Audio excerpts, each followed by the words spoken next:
The Voice of South Africa presents The Cassius Touch, a play for radio by Beverly Pierce. You coming up to bed, John? No. No, still a mountain of work to get through. You go on up, darling. You won't be too late, will you? We'll see how it goes. If I'm late, I'll sleep in the other bedroom. Oh, all right. Good night, darling. Good night. Try not to make it too late, will you? Good night. Let's see now. I'll drink first. Relying on you rather a lot, aren't I? No. Not that much. Now, Peterson contract renewal. I'm going to have that ready with the board tomorrow.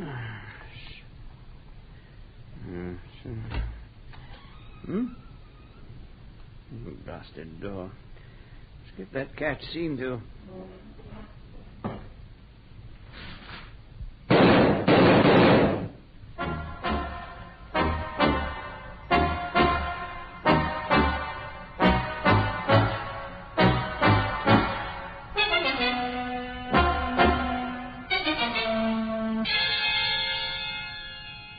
Just recap, shall we? You left your husband a little after 10:30 last night. That's right, Inspector. I asked him not to stay up too late. Approximately how long was it from the time you left the room until the time you heard the shot? A few minutes, no more.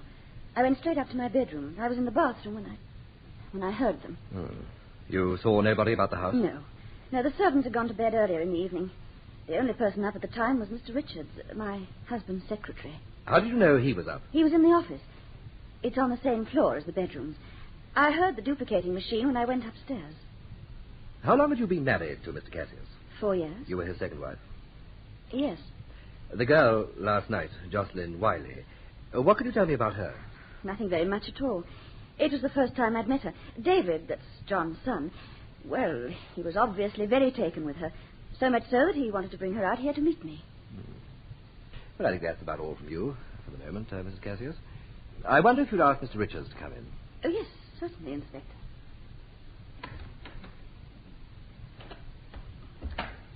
Well, Sergeant, get all that down. Yes, sir, all of it. Nice homecoming for Cassius, wasn't it? Row with his managing director, fight with his son, and 3 bullets. He'd been away 2 months, yet his return seemed rather abrupt. Nobody expected him. Odd.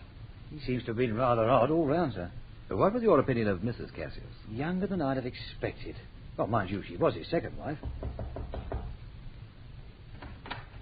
Mr. Richards, please come in. I'm Inspector Vernon. This is Sergeant Scott. Sit down, won't you? Thank you. How do you do? You, sir? Now, what can I do to help you, Inspector?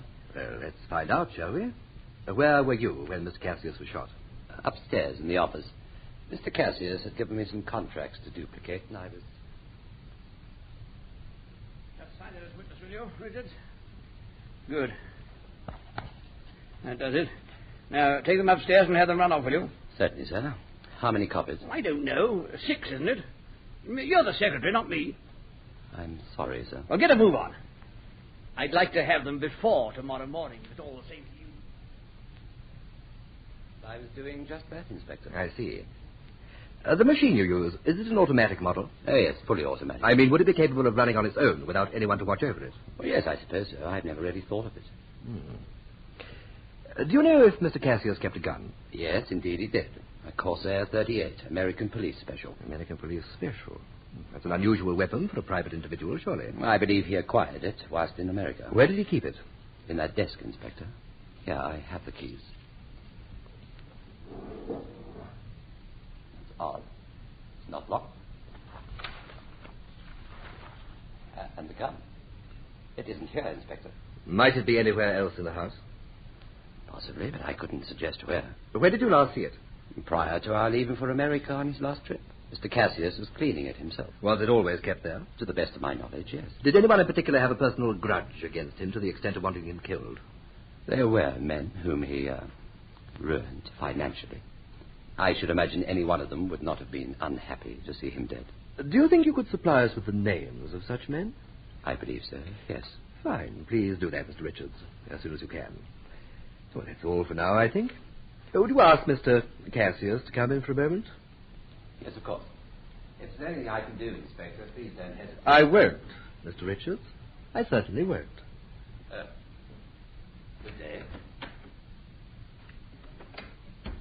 Inspector, there's something about that, Mr. Richards, something that doesn't ring true. What in particular? Oh, I don't know, something false. Nothing I can put my finger on, though. A hunch, Sergeant. Extraordinarily enough, I think I'd be tempted to agree with you. Our Mr. Richards is withholding something, and I'm rather sure it's something we should know about. Good morning, Inspector Vernon. That's right. Come in, please, Mr. Cassius. I hope you won't mind Miss Wiley coming in. She was with me last night. Not at all. How do you do, Miss Wiley? This is Sergeant Scott. How do you do? Please sit down. Yeah. Just a few routine questions. Oh, I don't know that there's very much we can tell you that'll help in any way. You see, we'd both already left when it happened. So I believe. However, one never knows, does one? Now then, you left here at 10:20 or thereabouts, didn't you? Oh, about then, yes. I'm almost sorry we came at all. You didn't know your father would be here? I hadn't any idea. I'd been out all day, so I wasn't here when his cable arrived. As soon as I opened the front door last night, I knew he was here. No mistaking those trumpet-like tones of his. Joss and I had been out to dinner. I thought I recognized the dulcet voice. Welcome. Welcome home, Father. Aye, what a cool reception. How are you, Davy boy? Davy boy is just fine, just fine. Allow me to introduce Mrs. Jocelyn Wiley, my father, John Cassius. How do you do? Everybody, please bow. My stepmother, Marcia. How do you do? And my father's managing director, Mr. Micawber. How do you do? Is this the latest addition to the fold, Davy boy? This is the addition to the fold. Oh, she's decorative. Then most of them have been, haven't they? Oh, all of them, Father, all of them. In any event, welcome to the Cassius clan, Miss Wiley. Thank you. Mr. Micawber, haven't we met before? I hardly think so, Miss Wiley. I'm sure I would recall having met you. Thank you. But there is something familiar... You've probably been reading too much Charles Dickens. Yes, of course. Yours isn't a particularly common name. May I get you a drink, Joss? I love one. Well, you've been given quite a build-up, Jocelyn.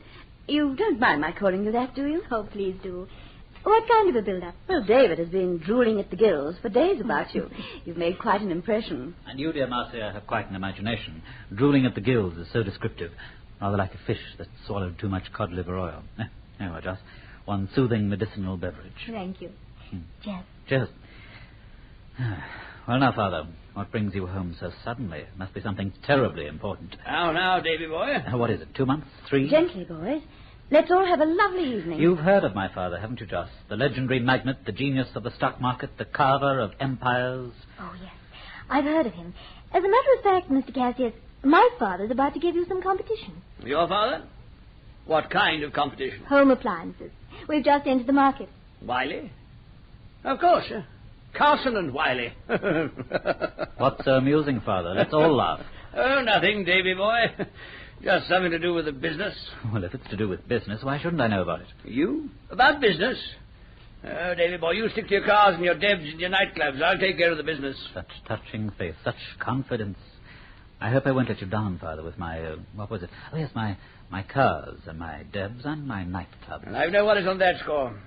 After all, you've had a lot of experience in those fields, not to mention the models. Do they call them models these days, do they? Must be Monday. Dirty washing being brought out. Yes, well, I think it's about time I was getting along. Plenty of work to catch up Oh, on. Ma, sure you're not going? I'm afraid so. We old timers need to sleep. Well, good night, everybody. Miles, you won't forget that little chore in the morning, will you, old man? No, John, I shan't forget. No matter how I feel about it, you're the boss. Good night. Well, that was unlike Miles, wasn't it? He sounded so ominous. Not ominous, darling. Just saluting the flag. What do you mean? Oh, I told him to handle a couple of matters for me, and he wasn't too happy about it. I don't follow. Well, not in quite as many words. I intimated that he was not entirely indispensable. Oh, John, you wouldn't fire him, would you? If necessary, as I told Miles, I'd fire anybody, but only if necessary. And on that happy little note, dear Joss, I think we should leave. All right, David. It is getting rather late. I'm so glad we've met, Jocelyn. Please come out again. I'd like to. Thank you. Good night. Good night, Mr. Cassius. Good night, Miss Wiley. Oh, please give my regards to your father. Why, thank you. I will. Good night, Marcia. Father? Oh? Why the military-type farewell, Davy boy? Just saluting the flag, Father. I hate to think that I might be dispensable. I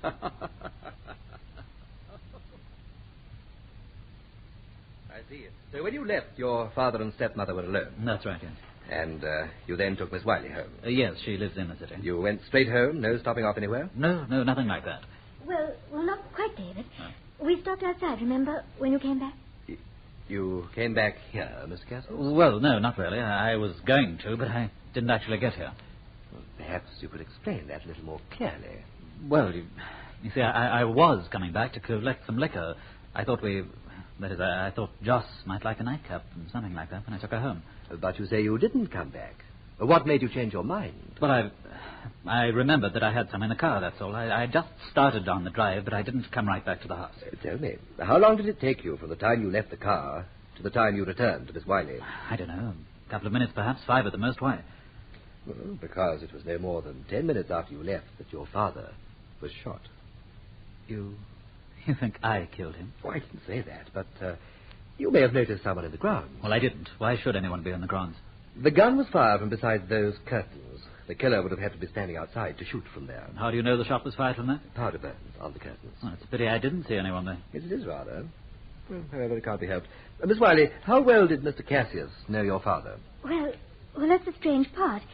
As David told you, Mr. Cassius specifically asked me to give his regards to my father.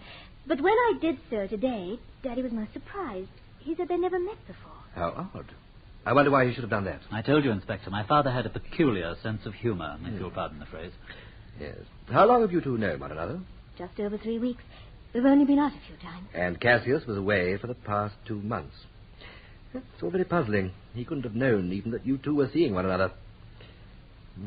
Mr. Micawber arrived yet? Yes, he came in while we were waiting for you. Ask him to come in for a moment, will you? You finished with us?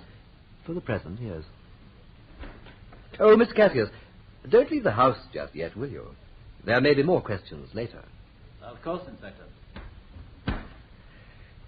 I wonder, Sergeant, do you suppose that young Cassius neglected to mention that he'd returned to the house accidentally or deliberately? I don't know, sir. It'd be very difficult to find that out for certain. Yes, you're quite right, it would. Sometimes I think a crystal ball would help. It'd make our work so very much simpler. Now, that wouldn't do, sir. That wouldn't do at all. Oh, really? Why not? Fortune telling, sir? That's against the law. Oh, really? Ah, Mr. Micawber, please come in. Sit down. Go. I'm sure this won't take very long. Mr. Sergeant Scott. Thank you, Inspector. How do you do, Sergeant? How do you do, sir? Now then, we've been told that you were the first to leave the house last night. That is correct, isn't it? Quite correct, What Inspector. time was this? Oh, 10:15. I'm afraid I can't be more accurate than that. Well, that's accurate enough. Perhaps you can clear up a small point that's been bothering me. Did John Cassius ever have any dealings with Miss Wiley's father? Certainly not, Inspector. He was about to, in an indirect manner, but his death prevented that. Please explain that. Henry Carson and Arthur Wiley, directors of Carson and Wiley, they were about to enter the home appliance field in competition with us. Well, Cassius didn't like the idea and wanted to start an undercutting campaign to drive them out. I told him I didn't think it was a good idea, but, well, Cassius has a mind of his own. I don't give a hoot what you think about it. That's the way it's going to be. But, John, surely there are other ways of taking care of I it. appointed you managing director of Cassius Developments to do just that. Take care of things. I'm out of the country 2 months, and you allow this piddling little company to move in on Oh, us. Carson and Wiley is a very small company. They're starting small. The same way I started 15 years ago. And today we're top of the pile. That's where we're staying, Miles. Nobody else gets so much as a nibble. Understand? Tomorrow you start the undercutting campaign. We'll run them into the ground. If you ask me, John... I'm not asking you, I'm telling you. Well, you're the boss, I suppose. There's no supposing about it. I am the boss. I hire people, Miles, and if necessary, I fire them. Is that quite clear? You'd fire me? Think about it, Miles. It's a remarkably sobering thought. How extraordinary. Why should Cassius have gone to that amount of trouble? He didn't relish competition, Inspector. Well, we live and learn. Do you know of anyone, any specific person, who might have wanted to kill John Cassius? There are a good many people who would have liked to see him dead. He was an unbelievably hard businessman, Inspector. He made many enemies. Added to that, his personal life wasn't all that it might have been. In what way? He drank to excess, he gambled to an absurd degree, and he'd been associating with female companions for a number of years. Oh, you surprise me. Oh, he was very discreet about these liaisons, Inspector. But he had expensive tastes, and there are two ladies with whom he, consorted. I believe kept is the word. Do you happen to know who they are? Yes, I do. I assume this would be of interest to you, Inspector, so I took the trouble of writing down their names and addresses. Thank you very much. You are indeed a most methodical man. I don't think we need trouble you any further, thank you. It was my pleasure, Inspector.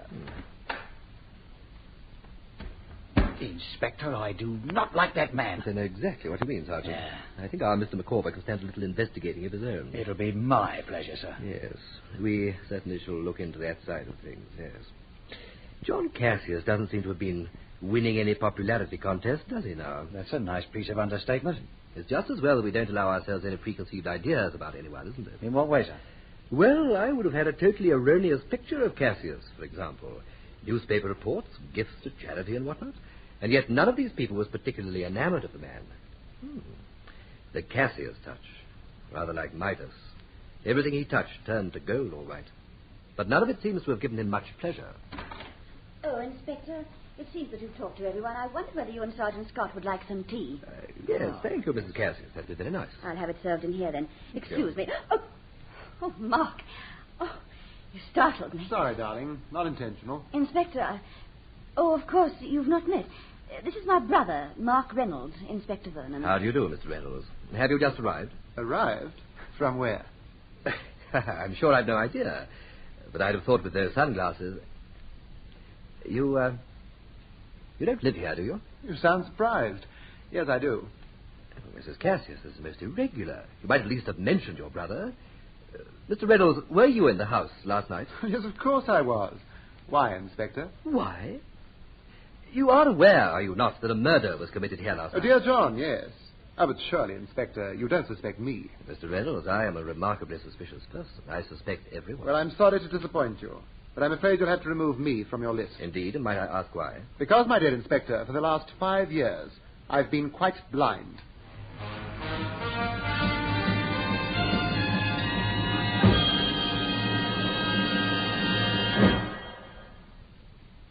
How did it happen? It's quite a story, Inspector. Quite a story. Perhaps you would be good enough to tell it. Ah, the gentle barbs of the law. Ask a question, but phrase it in such a way that it is unmistakably an order. Your obedient servant, sir.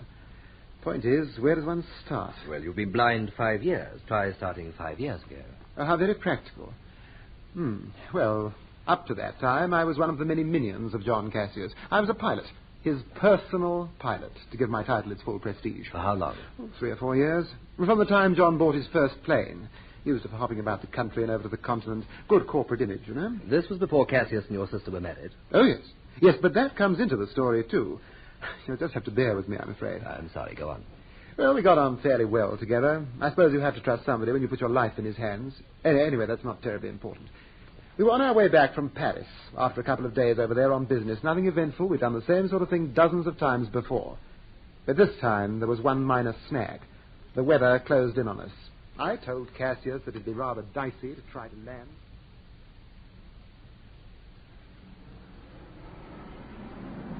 I don't like it, John. Lower we get, the worse the visibility seems. Nonsense. Take her down. We won't have a clear view of the landing strip. I can barely make out the field itself. Well, what do you propose to do? Take us back to Paris? We haven't got time for delays. Put her down. I don't like it. I'm not asking you to like it. Just do it. Your obedient servant, Saab. Here we go. It's no use. I can't see a blessed thing. I'm taking it up whether you like it or not. Watch out! Those trees!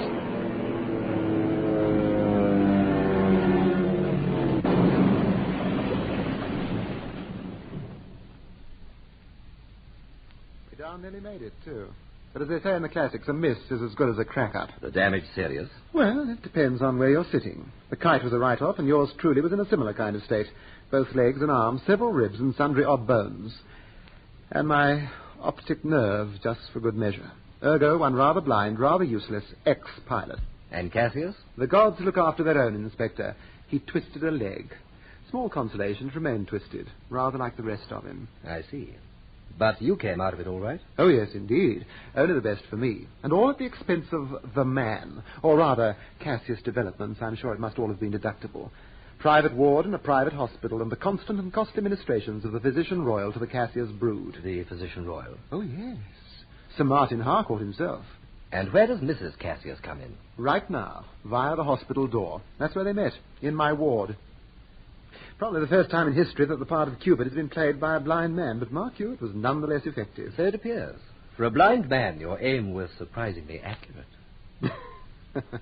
Do I detect a hidden meaning lurking in there, Inspector? Oh, no. Just poor humor. My usual variety. How long after this meeting, Mrs. Cassius, were you married? A little less than a year. We moved out here, and when Mark was discharged from the hospital, he came to live here, too. It was one of the more attractive fringe benefits for a man in my position. Fortunately, I had two major advantages at the time. What were they? A wealthy employer, a beautiful sister. Really, Mark? And you've lived here ever since, have you? All the time. Be no point in my leaving, would there?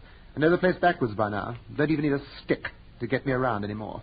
It's all very convenient. Yes, I should imagine it would be. You're familiar with both the house and garden? Completely.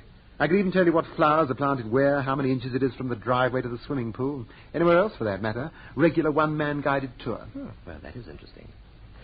Now, about last night, Mr. Reynolds, you say you were here at the time of the murder. Guilty. In a manner of speaking, of course. Whereabouts? In bed, Inspector. Snug, warm, asleep. Sorry. For what? That I can't be of any help to you. What time did you go to bed? Very early. 8-ish, I suppose. How do you know what time it was? Do you mean being blind?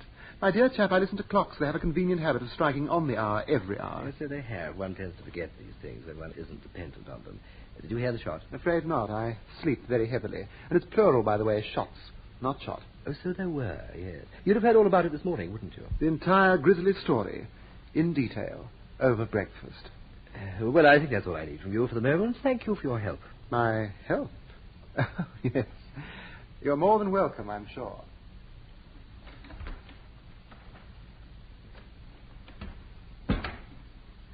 Well.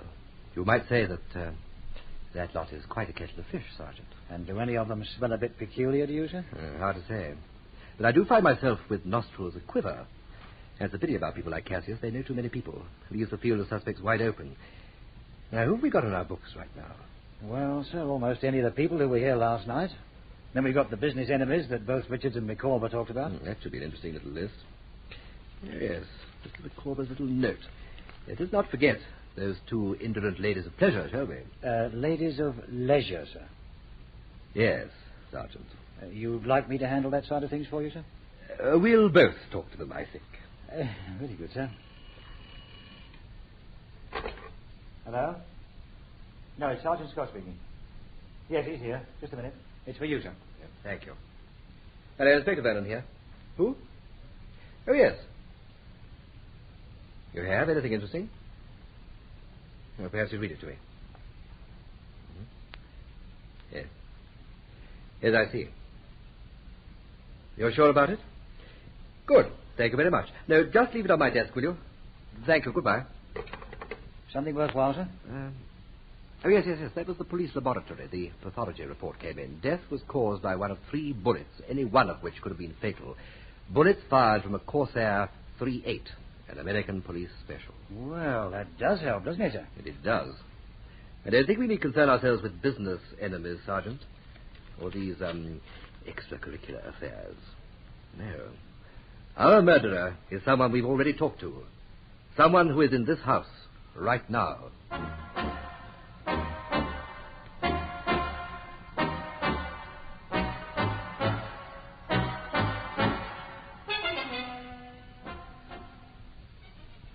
Well, Sergeant, I've had a look at the will.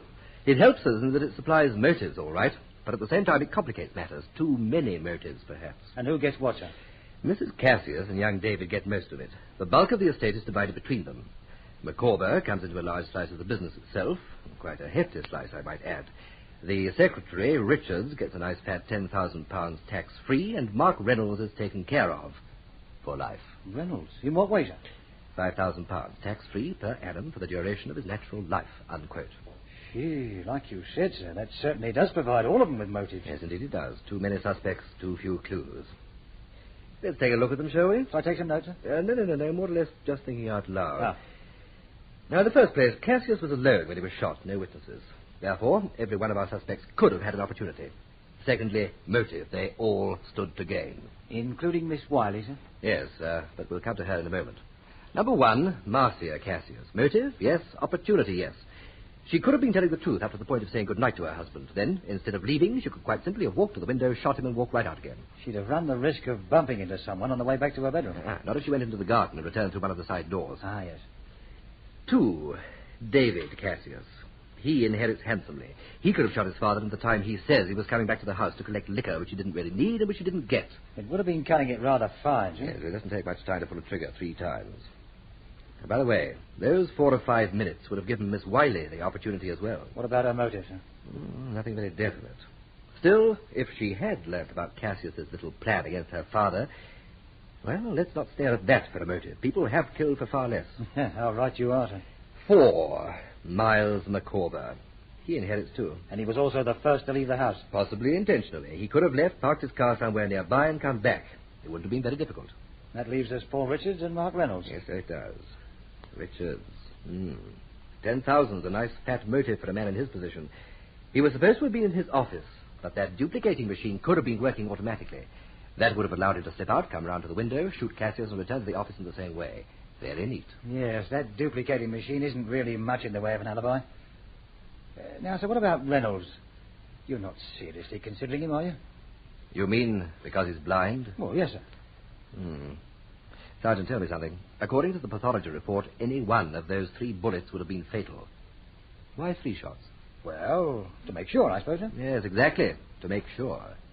You agree with me that our raconteur friend had plenty of motive to do the job? Oh, I'd say so, sir. 5,000 a year for life, plus a possible grudge against Cassius for his blindness. Precisely. Now, by his own admission, he knows every inch of the grounds and the house. You saw the way he moves about, never barges into anything, knows to the exact centimetre the position of the furniture. When he gets up, he turns immediately to the door. He knows it's there. No hesitation about direction. You see? I'm beginning to, sir. Reynolds could have been waiting outside, listening to the noises in the study. He'd have heard the last person leave.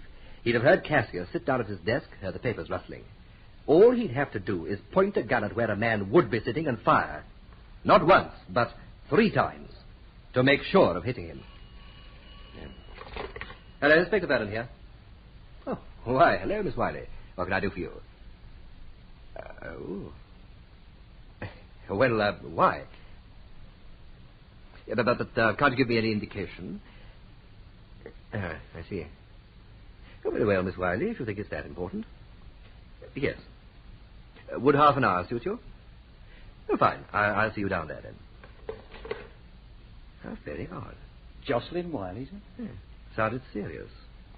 She wants us to meet her at Cassius Developments in half an hour. Well, what for? She wouldn't say. But she implied that it concerned our friend Micawber.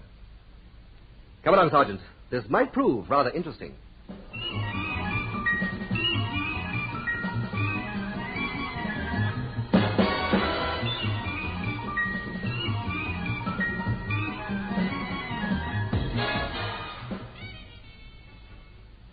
My dear Inspector, do please come in. Good day to you, Miss Wiley. Sergeant Scott. Good day, sir. Good day, Mr. Micawber. Well, now, Inspector, what's all this about?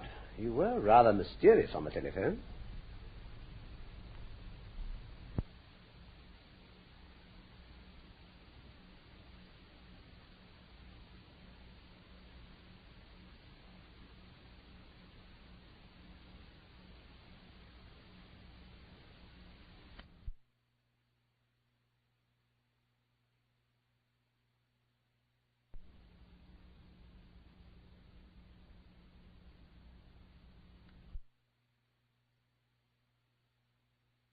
Subject. You see, I just remembered where it was that I'd seen you. Is it really all that important, Miss Wiley? Oh, yes, Inspector. You'll find it even more so. Do you remember, Mr. Micawber? Well, offhand, one meets so many My people. father's office, 2 months ago, on the day when the new company had its first board meeting. It all came back to me this morning, Inspector. You see, Mr. Micawber was in on that board meeting. Is this true, Mr. Micawber? Were you there?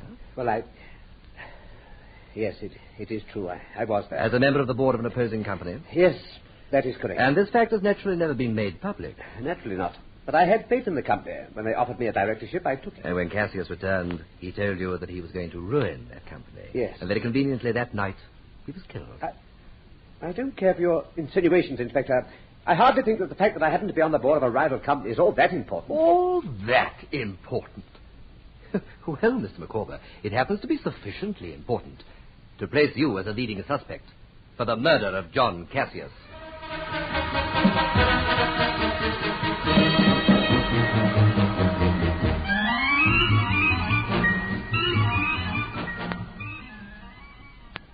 Good morning, Mrs. Cassius. Sorry to trouble you again. This won't take long. That's quite all right, Inspector. How can I help you? We had a word with Sir Martin Harcourt this morning, your family physician. Oh? About anything in particular? One or two things. Your brother, he seemed to recover remarkably quickly from his accident. Oh, yes. Mark has always been stoic. Barring accidents, I don't think he's ever been really ill. Yeah. Sir Martin was puzzled about something. It seems he advised Reynolds to come in for regular checkups, advice that your brother chose to ignore. Mark was quite vehement about it. He doesn't have a very high regard for the medical profession at the best of times. He says as long as he isn't ill, what's the point of seeing a doctor? In all this time, 5 years, he hasn't needed to see one. No, not really. Oh, there have been the usual minor accidents. Falling over unexpected things, bumping into walls. The occupational hazards of being blind, I suppose. But nothing serious enough to warrant calling in Sir Martin. I see. Now, about your husband. He just returned from a trip to America, which lasted 2 months. That's right. And prior to that? Oh, how do you mean? How long had he been here before going off on that trip? Oh, John was quite a globetrotter. He'd been here, a little over a month. You see, before that, he'd been on a business trip to the Far East. How long was he away for on that occasion? Another 2 months. I see. It must have been lonely for you. Oh, it's part of the price one pays when one marries a man like John Cassius. Yes, of course. Now, let's just summarize, shall we? The past 5 months, he was away for 2 months. Here for 1 month, away for another 2 months. That's right. Yes, Inspector. I've just said so. Yes, so you did. You have no children of your own, Mrs. Cassius? No, none. Had you and your husband planned on having any? Well, the situation never arose. I suppose, had it happened, John would have been quite happy.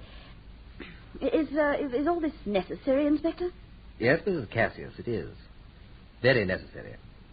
Sergeant Scott? Yep. Would you do that now? Just give us a few minutes. Right, Your Honor.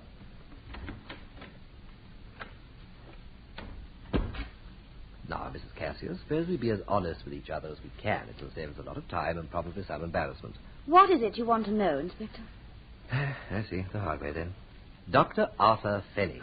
What? Dr. Arthur Fenning is a colleague of Sir Martin's. They had lunched together last week. Fenning mentioned casually that you'd been in to see him. He was rather surprised that you hadn't been to see Sir Martin.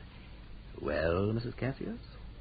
Well, Inspector. You saw Fenning on the 2nd of the month. He examined you and gave you certain tests. Yes? Tests which later confirmed your pregnancy.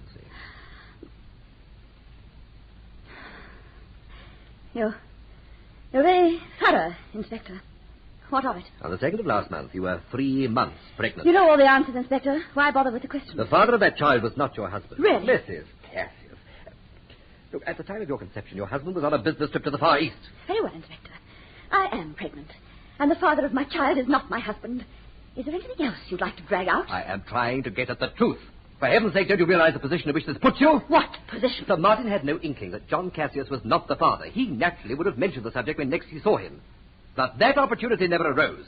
Your husband was murdered the night he came home. And that gives me an ideal motive, does it? You and the real father. Who is he? That, Inspector, you shall never know. You see, there is no way of your finding out unless I tell you. And I do not intend to. Oh, Paul! You wish to see me, Inspector? Yes, Mr. Richards, I do. Please sit down. Now, you were personal secretary to John Cassius for 3 or 4 years, I believe you said. Yes, that is correct. You accompanied him on all his business trips, both in this country and abroad. Yes. Always? Yes. Including the last trip to the Far East? Well, yes. You hesitated. Why? Well, nothing really. Were you with him for the entire duration of that trip, the full 2 months?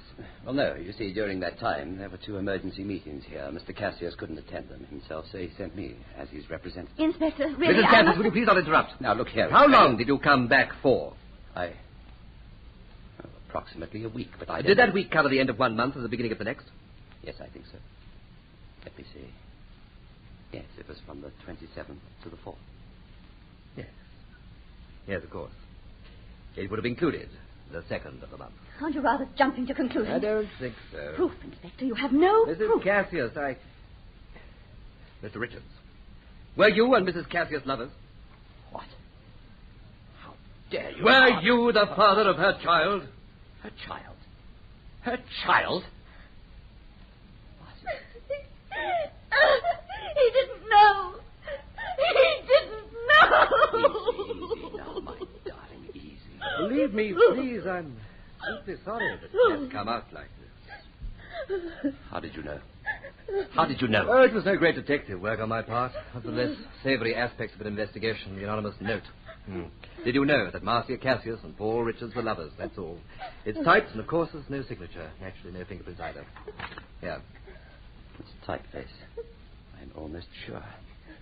But it looks very much like the type on my machine upstairs. Really? Is there another typewriter in the house? I don't believe so. Mrs. Cassius?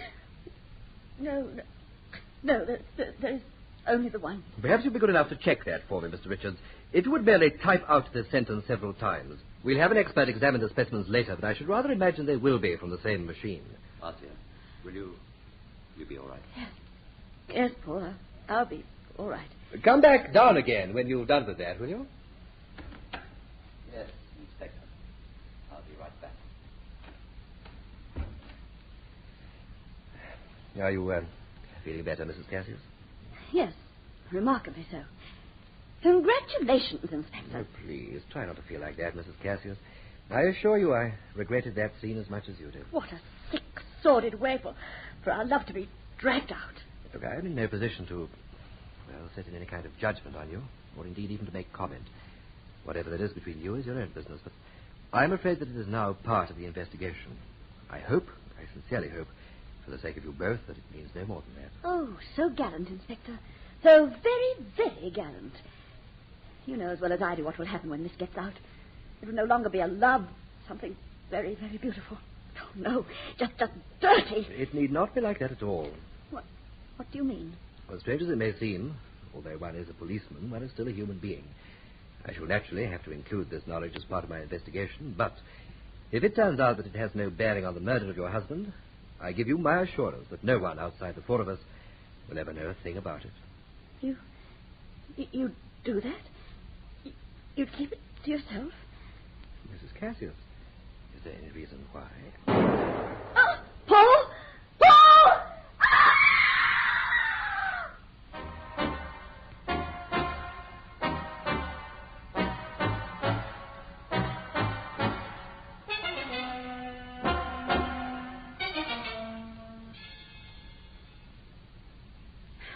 Is it all over, Inspector? Have you finished now? Finished? I'm afraid not, Mrs. Cassius. But we're a little closer. Closer? To what, Inspector? To finding out who did kill John Cassius. Well, Inspector, surely you've already done that. How so? Well, I mean, why else did Richard do Paul what Richards was not the murderer. Indeed, no. Then why did he kill himself? You know, I've always found it keeps things in perspective if one talks in an impersonal sort of way. Now, early this morning, a note was delivered to my office. It was posted in the city last night. It suggested certain implications about Mr. Richards. What sort of implications? Well, that's not very important. However, they turned out to be true. Mr. Richards left this room and presumably went immediately up to his office. After a very short time, a shot was heard. We arrived at that office within less than a minute. We found Mr. Richards dead. Having very conveniently killed himself. So it appeared. Appeared? Aren't you being just a little overly cautious, Inspector? It's remarkable how often it pays to be overly cautious. What exactly does that enigmatic statement mean? You have a captive audience, Inspector. Richards was seated at his desk in front of a typewriter. On the floor beside his right hand was a revolver. This one. On it, a very clear set of his fingerprints. It happens to be the weapon that killed Mr. Cassius. There was a gunshot wound in the right temple. Powder burns indicated that the gun had been fired from point-blank range. In the typewriter, a note. This note. The pressure is too much to bear. I can stand it no longer. I killed John Cassius. Well, what more do you want? Richards to return from the grave and confess? Isn't it rather obvious that he killed my father, couldn't stand the pressure, and then shot himself? That, Mr. Cassius, is what the real murderer would like us to believe. The real murderer? Yes. You see, Paul Richards did not kill himself. What? How can you possibly say that? No, what really happened was this. The killer saw Richards go into the room and sit at his typewriter. A heaven-sent opportunity. He stood beside him, shot him in the temple, put Richards' fingerprints on the gun, slipped the note into the typewriter, and walked out. It was as simple as that. Interesting theory, Inspector, but hardly plausible. Well, why not? The time factor. You say you arrived up there less than a minute later. Well, of course. The killer couldn't possibly have done all you say he did in that amount of time. Couldn't he? Sit down, Mr. Cassius. Well, in this chair, if you won't mind. What's this supposed to prove? If you'll be patient for a moment, I'll show you. Now, the killer naturally is prepared completely. In one hand, the typewritten note done well in advance. He lays it face down on the desk while talking to Richards. It's just a sheet of paper, nothing to arouse suspicion, right? I don't see the point of all this. Well, in a moment. Now, the killer has the gun in his pocket wrapped in a handkerchief. He stands behind Richards. So, takes out the gun and wraps it. So, Richards sees none of this. Now, everything so far has taken place before the gun was fired, right? Now, please time this, Mr. Cassius. I'm going to go through the motions of shooting you, putting your fingerprints on the gun, putting the sheet of paper in the typewriter, and walking out of the room, right? All right, I'm ready. Right, here we go then. Now, bang, gun. Hand down, fingerprints on gun. Now, paper into typewriter. So, now, walk to the door. So. Right, now how long did that take? Why, it was only 13 seconds. Correct, Mr. Cassius. But even if it took 30 seconds, it has been sufficient. The first person to arrive on the scene did so a minute after the shot. It was really quite ingenious. At the risk of sounding repetitious, Inspector, it's an interesting theory. But how can you substantiate Once we ruled out suicide, that was the only But how do alternative. you rule out suicide? The killer was very clever. He typed out the note well in advance, and then was most careful to wipe his fingerprints off the keyboard. There are still no fingerprints on those keys. Unless Richards employed divine guidance, he did not type out the so-called suicide note. But he could, theoretically, still have shot himself. Oh, no. The gunshot wound was in the right temple. Well, what has that to do with anything? You mean none of you noticed it? Oh, good heavens. It never fails to surprise me just how unobservant most people are. Paul Richards was left-handed. So there we have it. Oh, I've used the word he in talking about the killer. It could just as easily have been she. Are you suggesting it could have been Jocelyn? Miss Wiley is still a suspect, yes. The killer of Richards is the same person who killed your father. And, I might add, who sent me the note about Richards. Hello, Sergeant Scott speaking. Yes, just hold on. It's for you, sir. Yeah, thank you. Inspector Barron here. Oh, yes. What did you find out? I see he was. For those reasons? Yes, I thought the information would be accurate. Did you get the exact date? Yes. Until when? I see. Thank you very much. No, that'll be all. Good night. Mr. Cassius, you told me that you were on reasonably good terms with your father. Reasonably good, yes. Why? You gave me the impression that you always had been on reasonably good terms. Well, what about it? Meadowvale Sanatorium. So, you had to dig up that rubbish as well? Rubbish? I'd say it was rather pertinent, wouldn't you? No, I would not. Drink, anyone? You spent almost a year there undergoing treatment. At the time you were 19 years old. Treatment of an emotional nature. It was also completely voluntary. That does not make it less pertinent. But I am rather surprised that you decided not to mention it to me earlier. Go on, Inspector. Don't stop there. Tell them all just how mentally and emotionally ill I was. Go on. And tell them the reason for it, too. Yes, that is rather important, isn't it? But perhaps you and I should discuss it in private. Oh, no. No, Inspector. This is very much for public consumption. You see, dear people, Meadowvale was my not very hospitable home for nearly a year. I say the treatment was voluntary, but it was a little more than that. I was given a choice, you see, by my dearly beloved father. What kind of a choice? What kind of a choice, indeed. I either had to commit myself for voluntary treatment at Meadowvale or face criminal charges. Charges? Charges of what?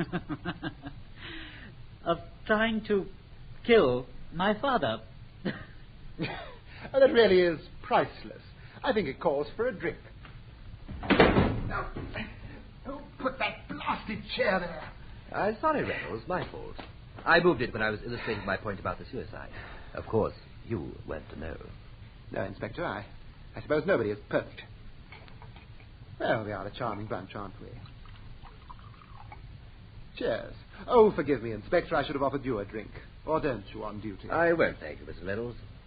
It's late, and I have work to do. If you'll excuse me, Mrs. Cassius. Of course, Inspector. I hope you won't mind, but I should like all of you to be here in the morning. Please try to understand. Good night. Good night, Inspector. Oh, one other thing. I would advise all of you not to leave your bedroom doors unlocked.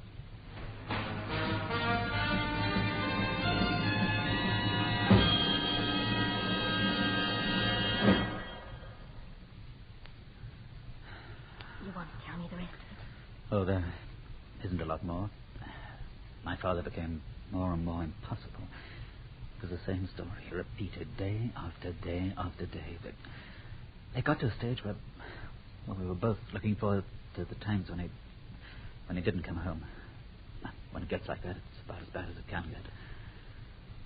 My mother was never, well, she was never very strong.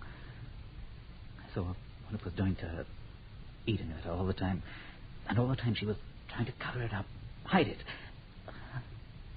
And one day well, I suppose she just couldn't take anymore.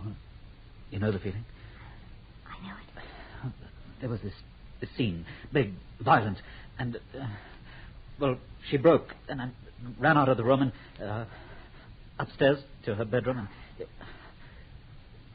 well, we both heard the shot. Oh, no. We ran up to her bedroom. I got there first, and everything inside me just flipped over. I don't know. I just picked up the gun and pointed it at him and pulled the trigger. Sorry, badly. No, he wasn't hurt. The gun jammed. Nothing happened. The gun jammed. He hit me. He hit me from one side of the room to the other and screaming at me all the time. I didn't even know what he was saying. Finally, he calmed down and gave me the alternative. Meadowvale, no criminal charges of attempted murder. And afterwards, when you came out, how did you feel? I mean, about your father. Oh, I tolerated him. That's about all. He'd ceased to be a father a long time before that. Now he was just a hand in a cash pocket. Just you get to a stage where you can turn yourself off to somebody. They're there and you exchange words, but they're not really there at all. Must have been a terribly lonely life. It was. Until you. Me? Mm-hmm. I found a lot of things in you that I'd forgotten existed.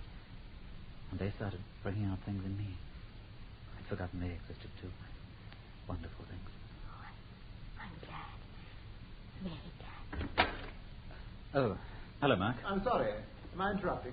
No, it's all right. Joss and I were just discussing something. I shan't disturb you for long. I left my glasses in here. Oh. On the desk, I think. Yes, there they are. I'll get them for you. You caught me. I tripped and you caught me. Just lucky I happened to be in the right place at the right time. No. You can see. Oh, don't be absurd, darling. Glasses, Mark. Here, catch. You caught them. She's right. You're not blind. You can see. There you are. And both of you. How very obliging of the dear inspector to leave the gun behind. Now, sit down. Go sit. You killed him. Naturally. Very clever, both of you. My reflexes were a little too fast for me that time. But it won't help you, you know. Your cleverness just precipitated things, that's all. But you were blind. I know you were. How very astute of you. Yes, I was. But I'm not. I haven't been for nearly 9 months now. It's been rather fun. Now, both of you, please sit very quietly and put your hands folded in your laps. Thank you. Glad you're being sensible, David. You wouldn't want to see dear Joss hurt, would you? Why, Mark? Why did you do it? Your father really was an obnoxious man, you know. He deserved to die. But my personal reason, of course, was simply greed. Oh, it was very pleasant while I was blind to enjoy the luxury of his home, to be waited on hand and foot. Few blind men have it as good as that. But then came my little accident, that fall down the stairs, remember? What has that to do with it? Everything. I don't know exactly how it happened. Probably something to do with my optic nerve, but my sight started coming back to me. Oh, very slowly at first, but increasing day by day. Surely you were grateful to be able to see again. Dreadful, yes. There were problems, you see, though. I'd grown accustomed to living this life of luxury, of completely satisfying idleness. And if dear Cassius found out I was no longer blind, he no longer have felt obliged to keep me. But why did you have to kill him? Money, my dear. Money. Oh, I knew he'd leave me something. But that wasn't the biggest prize, oh no. There was always my charming sister, ready and also willing to make life comfortable for her poor, disabled brother. In the future, oh, I never know. You'd have killed her, too. It may still be necessary. And then Richards, Mark. Why Richards? To give the police a murderer, of course. My reasoning was perfectly logical. And then in my haste, I forgot that he was left-handed. You're mad. Do you know that? You're insane. Your opinion, Miss Wiley, is neither valid nor important. The point is, Mark, it's all come to nothing, hasn't it? Now we know there isn't anything more you can do. Oh, David, how childish you are. I told you, I suppose, because of vanity. I wanted an audience. But it's going to be a short-lived audience. Don't mean that. Oh, my dear boy, you're perfect, don't you see? The main suspect, who's believed to be a little bit insane. In a few moments, the people in this house will hear 2 shots. Mark. When they come in, you two will be quite dead. The gun will be in your hand. And what will everybody believe? Why, simply that you knew your time was up, that you shot Joss and then yourself. It's ingenious, isn't it? You can't do that. You'll never get away with it, Dear Mark. boy, there's nothing to stop me. Good night, children. Thank you, Reynolds. I'll take the gun. There you are. Don't move, any of you. There's nothing you can do, Reynolds. There are men outside. The whole place is surrounded. You heard it all, didn't you? Everything. Yes, everything. A beautiful little trap. But how did you know? How did you know? We didn't, really. But the list of suspects narrowed itself down rather considerably. Mrs. Cassius was with us when Richard was shot, so that let her out. Neither Micawber nor Miss Wiley was anywhere near this house at the time. We have had them watched, of course. So that left you and young David here. It seemed reasonable to suppose that the killer would make some move tonight. We simply watched and waited. Oh, no. You found your killer, Inspector, but you haven't caught him yet. Let's go, Reynolds. Give me the gun. Oh, no. There's nothing you can do. One thing. You're the cause of all this. I'm taking you with me. Reynolds, that gun is loaded with blanks. What? You lie. You lie! You lie! Oh. Come, Reynolds. On your feet. Let's go. My eyes. My eyes! I can't see! I can't see!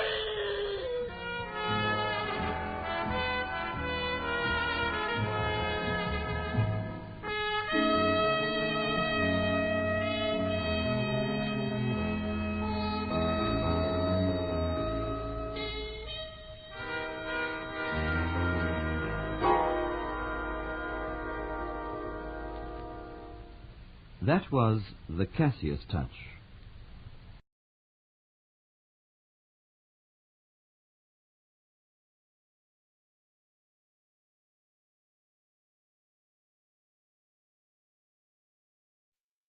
Don't let the car start. I don't want him to go. I really don't want him to go. If I can hold my breath for 2 minutes, the car won't start and he won't go. That didn't work when I was 7 either. Bye. Ring from the airport. Ring from the airport if you get time. Or even if you don't get time. I'm not proud. What happened? I used to be proud. Mind you, I used to be me as well. What happened to Barbara Jones? Barbara Jones? Barbara Tate, I mean. Mother! Where do you think it sounds nice is beside the point. My name is Barbara Tate. Mother, you were at the wedding. There's a space in the service if you want to complain. Well, I can't help that, my love. You're a bit late. He's gone. Just now, your timing was perfect. I'm fine, thank you. Soon. Well, sooner than you think, maybe. Well, I don't know. While David's away, probably. Mother, he's away for about 8 weeks. Mother, I'm not going to argue with you. I'll come and see you as soon as I can, and when the house is fit to receive visitors, I will invite you to come and see it, and you can stay and look after me all you like. I know you're my mother. That's why I call you Mother. I have to go now, Mother. I have an appointment. Just an appointment. I'm not being secretive. Am I mad? This is a blood pressure machine, not a madness machine. Well, my blood pressure, then. Your blood pressure's okay. You startled me. I'm sorry. I'm sorry I was flippant. I was looking for time. Shall we start again? I don't know if I can. It took a long time building up to that. What makes you think you're mad? I'm just being stupid. Self-indulgent and stupid. I'm going to have a cup of coffee. Then I'm going to do my calls.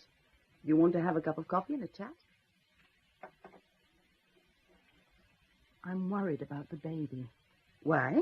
I don't know. I just am. Very worried or just slightly concerned? Is she normal? There's no such thing as normal.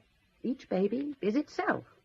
The nearest thing you can get to normal is average, with babies as with sex lives. Why did you say that? Ah. And that?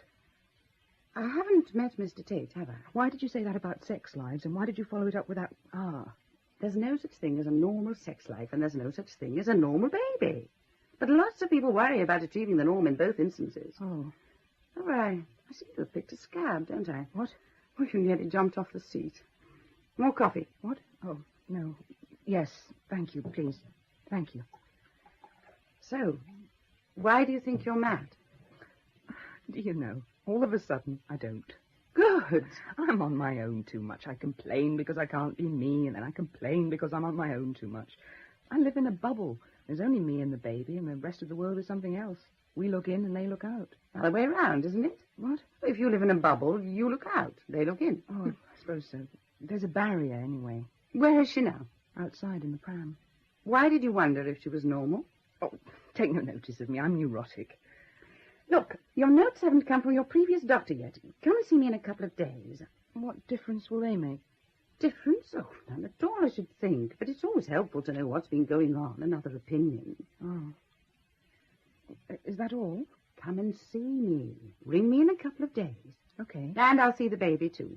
What's her name, by the way? Sarah. Ah, a couple of days, then.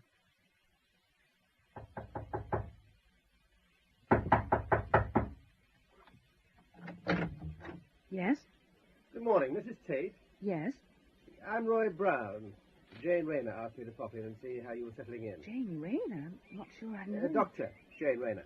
And she asked you to call? Well, she told me where you lived. It's not exactly a breach of the Hippocratic Oath. Or is it? Oh. Well, shall I go? No, please, come in. I'm sorry. Why? I was very ungracious, rude. It was kind of you to call. But? I beg your pardon? No, you didn't want me to call, but you're too polite to say so. And having let me in, you're trying to think of a way to get rid of me as quickly as you can. At least I'm not turbulent. Oh, dear. Am I right? Am I so transparent? Oh, we get used to it, we men of the cloth. I had no idea it was going to be so much like being a salesman. I'm not religious, you see. Lots of people say that, too. Most of the time, they mean that they haven't time to go to church. How are you on being neighbourly? Bit out of practice. I'm one of your nearest neighbours. I haven't seen a church in the village. Just over the brow of the hill. If you stand in your back bedroom, the right-hand one, and stand on tiptoe, you can just see the tip of the weather vane. You know the house, then? Yes. How? One of my flock. I visited him when he was ill. In the back bedroom? Yes. Did he die there? No, in the hospital. Away from here. Can I offer you a cup of tea? Have you been here long? 13 years. Oh. Yes, I'm older than I look. The man you visited, the one who died, how long ago was that? The first year I came here. I was young enough to feel angry and useless. In front of me, he just dried up and blew away. He was very old. And the people who've just left, the leavers, did you know them? Slightly, only slightly. They were hardly here at all before they decided to go. It seems so strange. What does? To alter the house so much and then to go before it was finished. There was so little left to do. But you're carrying on where they left off. We are. And you're going to keep the same plans? Oh, I really don't know. David, my husband, has done most of the planning. I think we've got the same builder. Yeah. Oh. I think somebody wants you. How old is she? 6 months. And we haven't decided yet whether to get her christened or not. But I think we probably will. Will you? Yes, it's not fair to make children feel different just to satisfy their parents' opinions. Look, I'll go. Thank you for letting me in. Oh, thank you for coming. It's, Yeah? Well, I was going to say that you'd help to pass the time, but I hesitated to hand you the same status as a romantic novel or having a bath. Come and see the church when you have a minute, and bring your daughter. I'd like her to see... Well, there's nothing wrong with her lungs, anyway. Why did you say that? What? About her lungs. Why did you say that? Oh, Mrs. Tate, it was an idle remark. I'm sorry. Brought on by the increase in decibel. Something's wrong. No, please go. You're right. I think I'm neurotic about her lungs. My life seems to be governed by them morning, noon, and night. I'm sorry I was so sharp. I will come and see the church. We both will. But it won't be for a couple of days. The men are coming back to finish off at the back of the mill, and I have to be here. My husband's away, and I have strict instructions about what's to be done and not done. Mr. Goodwin, this is Barbara Tate. Your men were supposed to be coming to do some work at my house today. So far, nobody's turned up. I have to go out shortly, and I wondered if you could tell me what time I might expect them. There's some notes my husband has left, and I want to make sure that... It's the mill in Felbury, Witchwater Green. Well, thank you, but would it have been too much trouble for you to have let me know? Tomorrow, then. Thank you, Mr. Goodwin. Hello? Hello yourself. I'm returning your call. And I also have an ulterior motive. Oh, I'm not sure I'm allowed to have anything to do with ulterior stuff. Oh, it's not so ulterior, actually. The baby goes to sleep better if I push her in the fresh air. Oh, where is she? At the gate in the shade. May we be introduced? Oh, please don't. I've only just quietened her. All right. Plenty of time. We'll have a look round. Please. Come on, then. Through the back. We can walk up here and see your place and mine.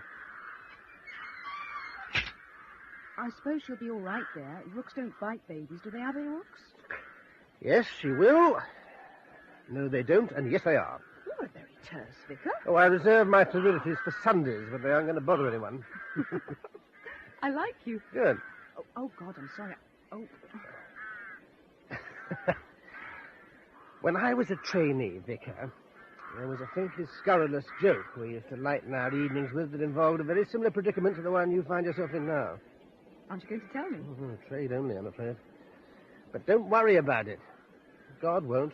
Thank you. Oh, I'm getting puffed. Nearly there. Here, give me a hand. Right. There. Beautiful. Yes. It's really beautiful. Yes. The house. The mill looks different from here. The water in the lodge looks so deep. Why is it called a lodge? You know, What?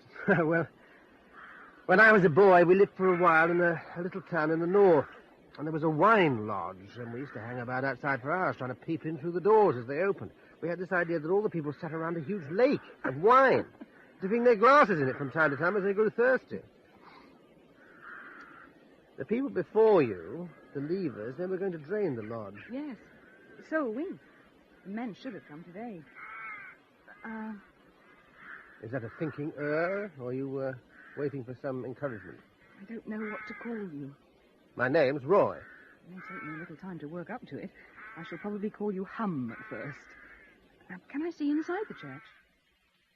It's cool. And serene.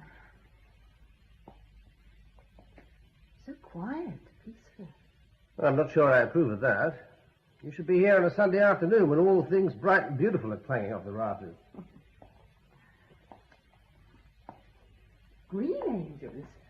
Yes, whoever gave us the stained glass employed someone who was good at green, I think. You don't approve? No, I'm old-fashioned. Even if I don't go to church, I still prefer white angels. The baby! What was it? Is she all right? Let me see. It's all right. It's all right. Can I see? It's nothing. She must have been startled. Oh, What? her hair, her face. They're wet. Cold and wet. Well, tears. Surely, tears. She was crying. She cried once. The walls are thick. She might have wakened. Cried to herself quietly for a while And then got fed up. You're right. What's that? There on the wall. What is it? Moss. Lichen. It's slimy. Wet. Churchyard walls are cool. Sometimes damp. I'll walk you home. We'll be fine. There's no need, but thank you. This house surrounds me.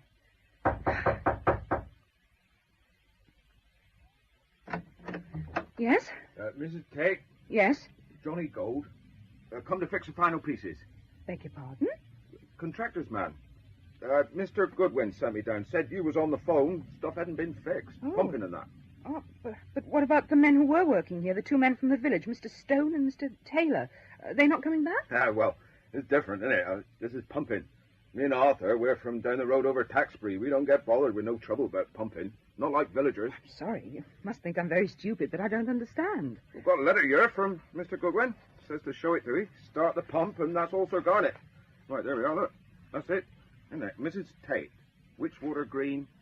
Funny old name. And you're here to start the pump and drain the pool, the mill lodge. Well, call some pools round here. We got the pump. We're going to start it going. After that, it's anyone's guess. What?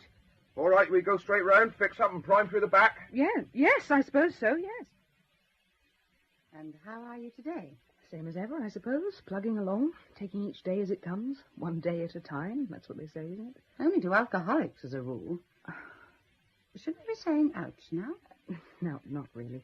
I drank more than was good for me for a little while. I don't drink at all now. When was this? A long time ago? Recently?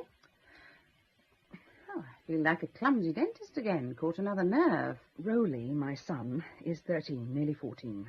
It was a shock to find myself pregnant again. I started drinking heavily because of it. Hot baths and gin, or something more psychologically based? I didn't want another baby. Ah, it wasn't planned. No, it was the wine-dark Aegean Sea. Or the wine-darkened Aegean me.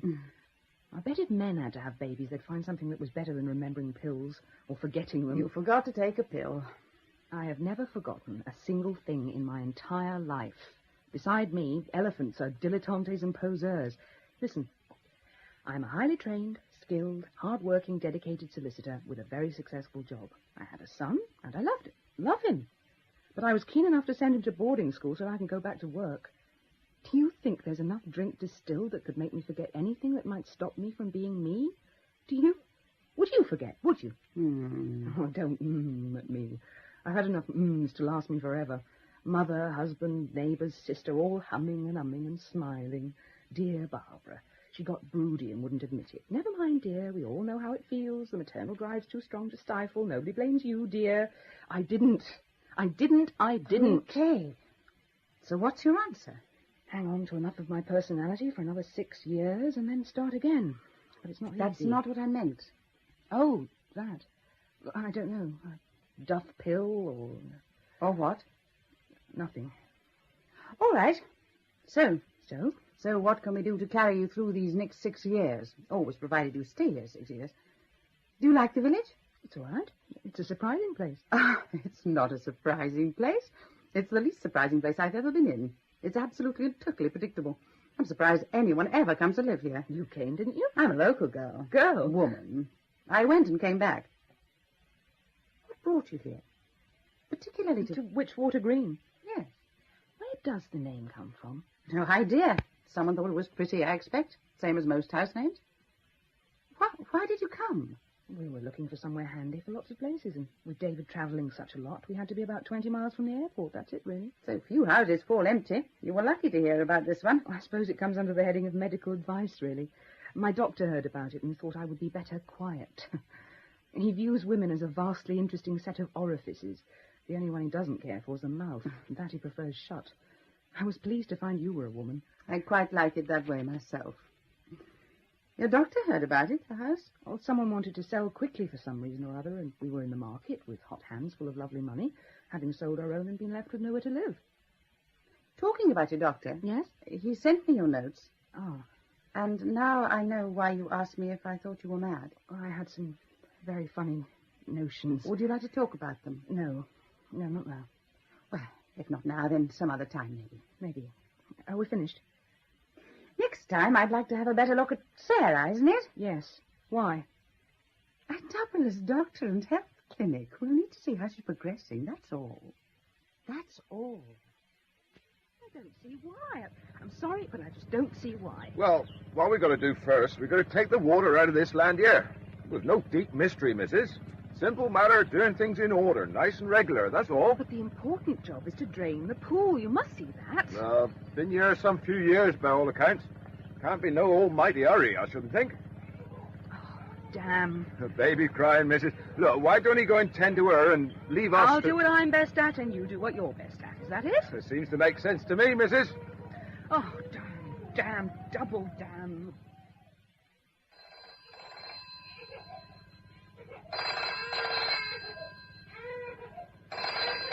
Barbara Tate.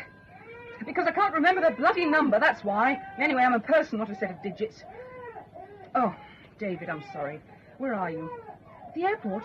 What time will you be home? Bahrain. Oh, David, that really is the last straw. When will you be home? That's nearly 3 weeks.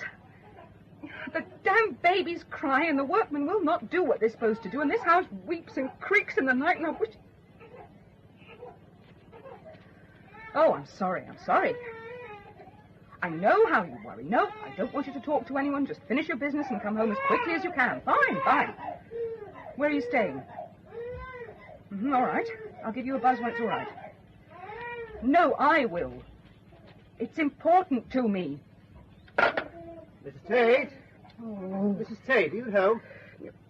Oh, dear.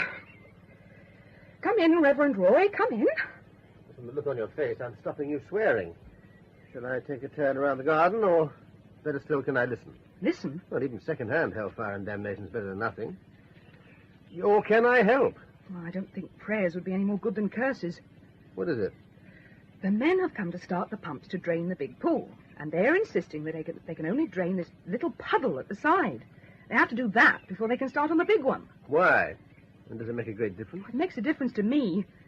You see how the house is built? Yes. One wall of this house is the bank of that damn pool. I still don't understand. And I don't want to sound like a hysterical woman. I don't want to sound like a hysterical anything. Sit down a minute and tell me. Listen. Can you hear anything? Well, the pump. Normal noises. Birds. Breeze. Trees rustling. Can you hear any water noise? No. In the night, imagination or not, I can hear water noise. There's a huge pool right next door to the house. Of course you'll hear water noises at night when everything's quiet. Yeah. But it would set your mind a little more at ease if these men started their pump in the lodge. At least it might drown out any noise in the night with the sound of the pumping. I could tell myself something was happening. Right. Stop that a minute, will you, please? Hello, Vicar. John Gold, isn't it? That's right, Vicar. Johnny Gold over at the Taxbury way. Brought in special for this one, Vicar. Mrs. Tate says you won't drain the big pool. Well, it isn't a matter of won't, Vicar. You know that as well as anyone. It's a matter of small things to do, and then maybe big things will happen. What are you saying? Country expressions, missus. No more. Country sayings. Will you start the pump in the big pool, please? Well, I can't do that, Reverend. I've got to... Do you know me? Well... Do you? Yes, I do, Reverend. Start the pump in the big pool, please. In the lodge. That's quite fierce. I'm amazed. If I'd been an evildoer, I'd have been very impressed. An evildoer? No, not you, Mrs. Tate, not you. Of all people, not you. Of all people? Well, let's say I'd be surprised. Disappointed, too. Okay, but thank you anyway for the compliment and the miracle, even if minor. Well, I understand local people. They sometimes seem obstructive. Often it's no more than a different way of looking at things. I've been meaning to ask you something. Yes? Why is the church built so far out of the village? Oh, pure availability of land, I should think. Most of the village, the old village, nestles in the hollow. The church came quite a bit later.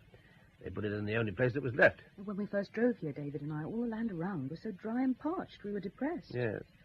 It's been a poor summer for water, but that doesn't bother us here too much. It's as if the village sits in a green cup. When you see it from a long way off, from the high road, it looks like a green velvet cup. I fell in love with it at once. Pity it. Hmm? Nothing. Pity the love affair didn't last. Yes. Oh, give us a chance, Mrs. Tate. You hardly know us. Love has to grow. It can't be forced. It's odd. The baby seems to cry so little, and yet you always seem to be unlucky. I'll go. Let you see to her. Right. Oh, I nearly forgot. When you came, I started in with my troubles. Had you come for anything special? Oh, we're having a little coffee morning at the church hall tomorrow, the Women's Institute and myself. Will you come? Oh, do come. If it does nothing else, it'll take you out of yourself. And you might make a friend. Lots of women come from all around. They're not by any means all religious. My son comes home tonight from boarding school for a couple of days. I wouldn't want to leave him until he'd made some friends of his own. Well, bring him if you like. There'll be children. I'm a very persistent do-gooder. I won't promise, but thank you. And thanks again for the pump.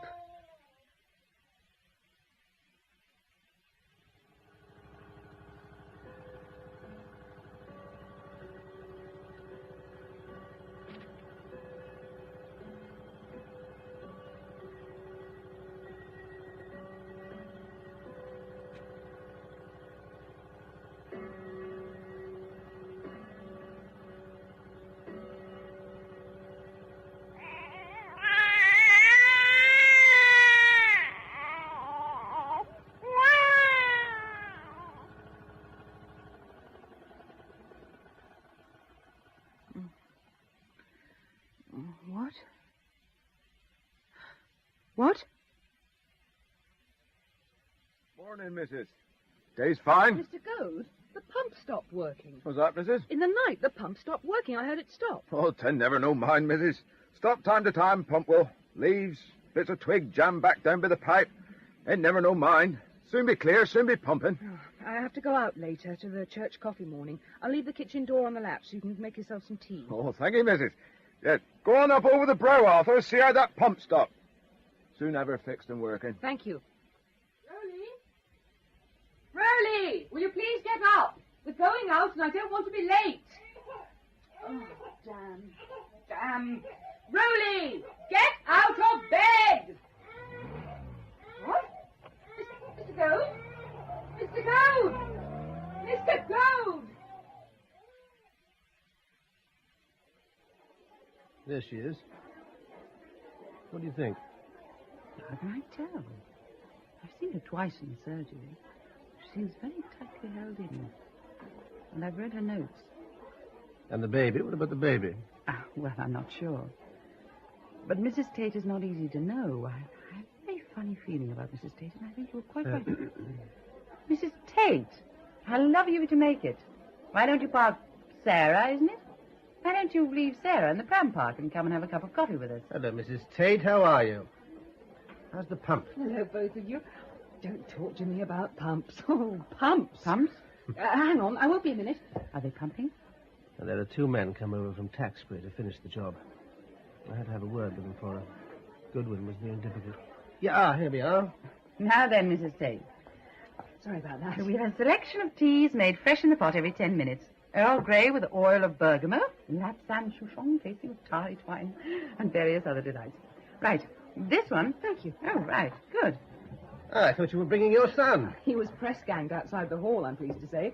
Was last seen disappearing into the middle distance with a merry, if small, band of pilgrims. Now, what about this pump? In the night. Stopped working. Stopped working? How? Oh, I don't know. Got bunged up or something. Anyway, the men came and they've taken it away. Hello, Victor. Oh. Hello, Dr. Rayner. Hello, Mrs. Williams. Hello, Wendy. Is anyone going to introduce me? It's not fair keeping the new faces to yourself, you know. Yes, of course. I think I'll circulate. See you later, people. This is Wendy Williams, Mrs. Tate. Barbara Tate. Hello. Are you new in the village? Oh, we moved into the area about 2 weeks ago, but it's the first time I've ventured out socially. Poor you. It's not exactly a metropolis, is it? Not exactly. Well, ladies, if you'll excuse me, I have to organize the draw. Good riddance. It's a bit harsh, isn't it? I feel harsh today. Where do you live? In the mill, Witchwater Green, over at the other end of the church. Oh, do you indeed? Yes. You bought it from the Levers? Yes. Oh, my husband sorted it all, actually. How did you happen of it. Excuse me for asking, is there some reason why everyone should want to know what made us buy this house? Well, curiosity, I should think. Pure nose disease. And the fact that they left so quickly. The whole thing was over in about 4 weeks. They'd gone and that was that. I was a bit peeved, actually. Did you want to buy it? Me? I should say not. Oh. No, it was Jane Lever, living up to her name. And I thought she was a friend of mine. Listen, do you know what she did? You can't stop now. I'm intrigued. Look, how can I see you? Is that all right? Yes, of course. Hello. How's it going? Making friends? It was a patronising. Sound like Lady Bountiful. God, don't take any notice of me. Valium and gin don't mix. I feel like a corpse. I'll see if I can pick one up for you next time I'm down at the county hospital. And if you're mixing Valium and gin, I don't want to be your doctor anymore. Well, that's right, Pontius. Who gave you the Valium? You. I think I advised washing them down with water, though, if I remember. Those things do not mix with booze, and I won't tell you again. Actually, if you do it again, I may not be able to tell you, or you won't be able to listen. Oh, Mrs. Tate, Roy Brown asked me to tell you he'll be popping over later to make sure you get your pump started okay. And your little cherub is making signs of wanting to go home. Can I come down, or am I being a nuisance? Look at this. What? Oh. Yes, oh. I thought you said go to take the pump away to fix it. That's what you get for jumping to conclusions. All that happened was I heard him drive away. I can't believe it. Let's have a look. What's the matter? Nothing. I don't believe you. What's that? Oh. The pipe's been cut. That's why the pump stopped working. It's got an automatic cutout. Won't pump if it's got something going through it that isn't water. What? Bunged up with grass and cut. And... Oh. What in the Lord's name is that? This has nothing to do with any lord that you and I would want to have anything to do with. Can I use your phone? Yes, of course. Why? I don't understand. What is that thing? Got a lot of names and a lot of meanings. All of them stupid and all of them superstitious. Country people have strange fears. Mr. Goodwin? This is the vicar. Your men have stopped working because someone has put a water doll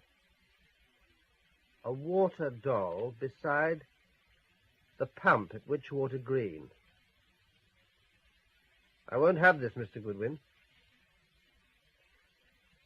Mr. Goodwin, you know who I am, don't you?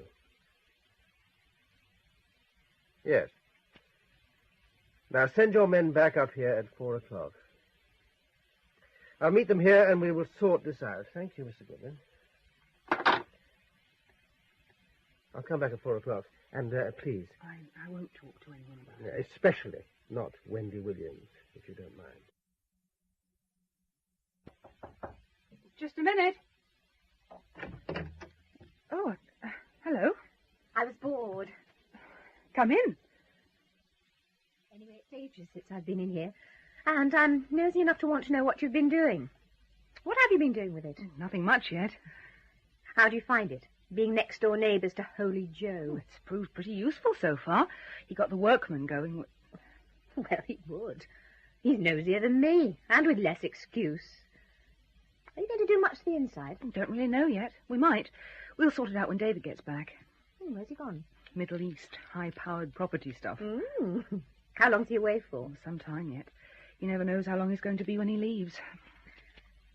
Are you paralysed with fright up here on your own? Well, I would be. I babysat for the Lever's dog once while June went to get some stuff for its ear. I don't think I've ever been more scared in my life. Why were you scared? It's a very creepy place. Filled with oozings and creepings and tricklings. Ooh. And as for that bloody great pool, well... What happened to your friend? Well, she wasn't really my friend. I just knew her. We were both lonely and bored. I used to come up here and bring booze, and we used to sit and complain to each other. Oh, I'm glad she went, really. She was dragging me down with her. She didn't like her husband. And there was nothing else. She just cleared off one day. Boom, just like that. One day she was here, the next she was gone. Old Derek put as good a face as he could on it. Next we knew, he'd sold the house and moved. We used to sit out there with a bottle, looking into the water. Oof, creepy. I wish she'd told me where she was going. Then I could really put those wittering old women where they should be. Rumours. Ghost stories. What stories? Oh, nothing. Drive you mad. Got anything to drink? Sorry. You'll start, you see. This place is creepy. It's giving me the glooms all over again. Where's your baby? And your son? I thought you said he was at home now. Oh, Rolly came in for about half an hour after that coffee thing, and I haven't seen him since. He's met some children, for which I'm thankful. But where they go, I've no idea. The silence is deafening. Who are they? No idea. Lynn and Douglas, that's it. I think they must spend their lives in ponds, judging by the state of his hands and knees when he came in. He smelled like frog spawn. Country matters. And the baby? Can I see the baby? Why not? Come on. It's time she got up. I like the room. I haven't been upstairs before. It's cool. Cool and green. It's the light from outside. Filtering through the trees, it turns everything green. Even the baby. What? Oh, it's a joke. I'm sorry. She doesn't look green. She looks perfect and pink and normal. Don't you, my love? There. She likes you. It's all in the way you hold your mouth. Isn't it, my pretty? There. I don't think she wants to get up. She comes round slowly, and she'll have to get up, or she won't sleep tonight. Can't have two insomniacs. I can't get my bearings. Where are we? This wall, this one here, is the wall that's back by the pool. What's that one there? Yes. So, behind that wall is N gallons of water. Yes. Wendy. What? Leave the baby a minute. Come here. Come here by this wall. Well? Put your ear by the wall. Why? Please. Tell me why first. I just want you to listen. Why?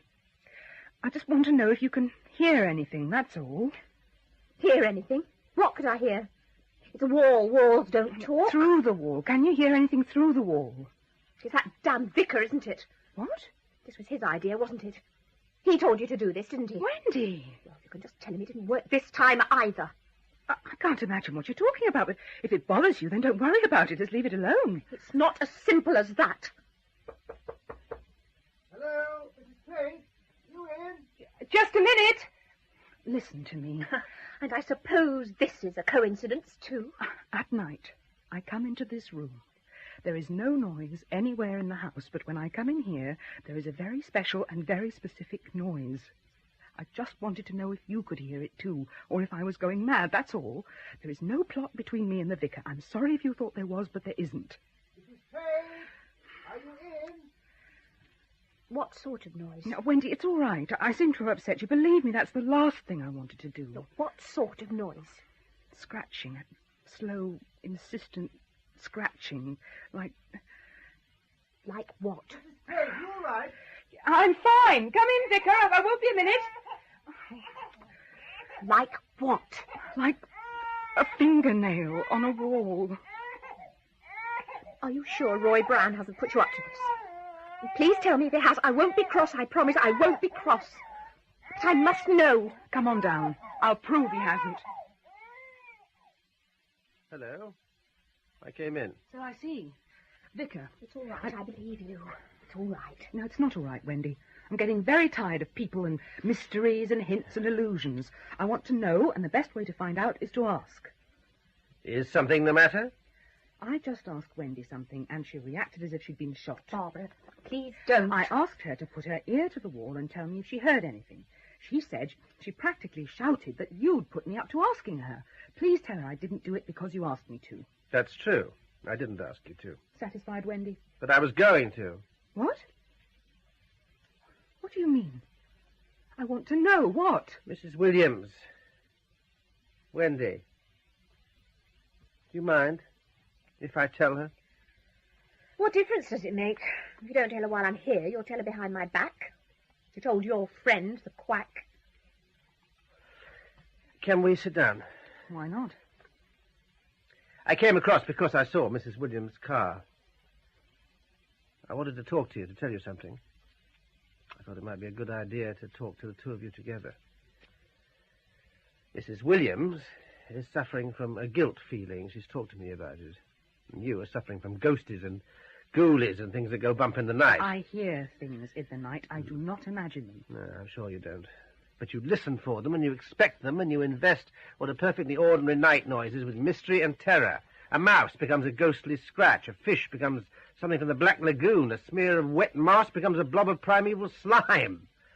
Ladies, this is 1984. If you get together and talk about what bothers you, it will disappear. Guilt feelings? What guilt feelings? Mrs. Williams? I felt responsible for the way that June Lever... What? Disappeared. She left. She disappeared. Both sets of fears are irrational. There are no ghosts in the walls, and June Lever left because... Well, tell her yourself. You'll feel better if you do it yourself. She was the nearest thing to a best friend I had. What I did was unforgivable. I was bored. I knew she didn't love him. He worked at home a great deal. I used to come over in the afternoons, when she was out. One day her car broke down and she walked home from the village. She walked in on us. She spat at me. 3 days later, she went away. I don't excuse what you did. I haven't even any right to comment, but if there had been anything worth saving in their marriage, they would have saved it. What made you worried about the walls? What? She could be vicious. I thought, when she went, so completely, I thought that he'd thrown her, that he'd killed her. I thought she was in the water. Lever is a gentle man. There's no force on earth that would make him kill. You saw him after she left. He was heartbroken, yes. But he was peaceful, too.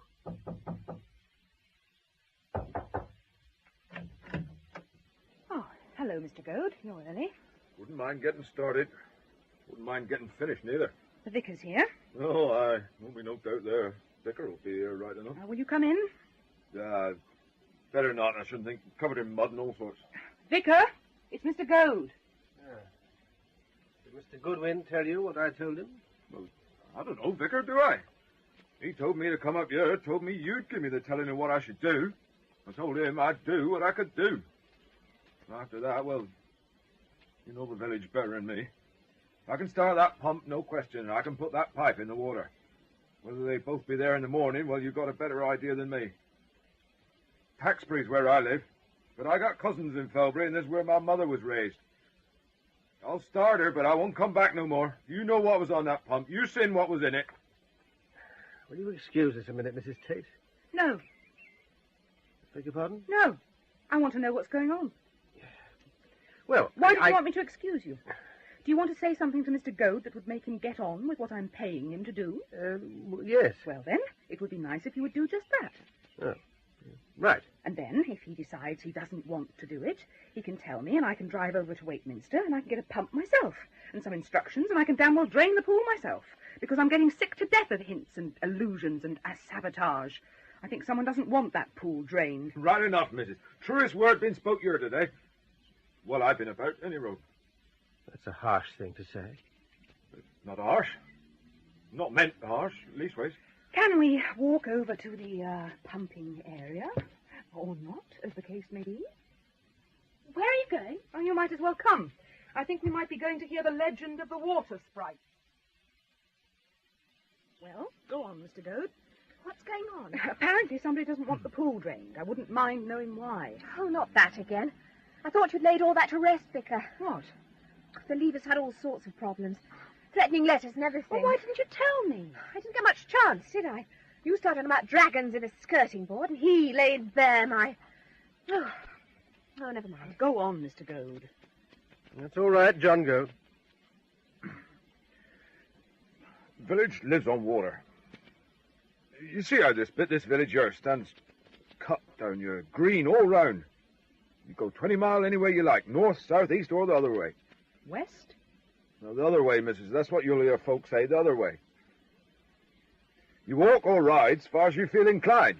You want to make a living, you'll have to scratch.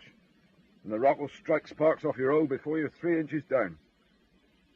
Well, go on.